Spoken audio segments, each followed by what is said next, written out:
আমরা আমাদের সন্তানদের হত্যার বিচার চাই, যারা হত্যা করেছে তাদের বিচার চাই।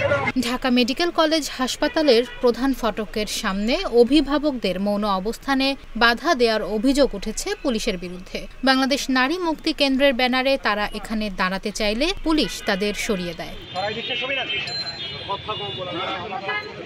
মঙ্গলবার ৩০ জুলাই সকাল 11:15টায় ঢামেক হাসপাতালের প্রশাসনিক ব্লকের সামনের প্রধান ফটকের সামনে দাঁড়াতে চাইলে বাধার মুখে পড়েন তারা। বাংলাদেশ নারী মুক্তি কেন্দ্রের সভাপতি সীমা দত্ত বলেন,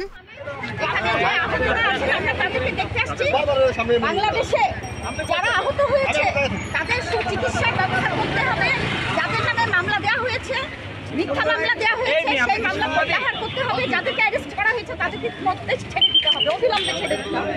এত জায়গা থাকতে ঢাকা মেডিকেলের সামনে আপনারা কেন অবস্থান নিয়েছেন এবং আপনাদের কারণে হাসপাতালে আসা রোগীদের চিকিৎসা সেবা নিতে সমস্যা হচ্ছে, এমন প্রশ্নের জবাবে ইন্ডিপেন্ডেন্ট টেলিভিশনকে সীমা দত্ত বলেন, ঢাকা মেডিকেলে এখানে পুলিশ নিরাপত্তা দিতে পারে না।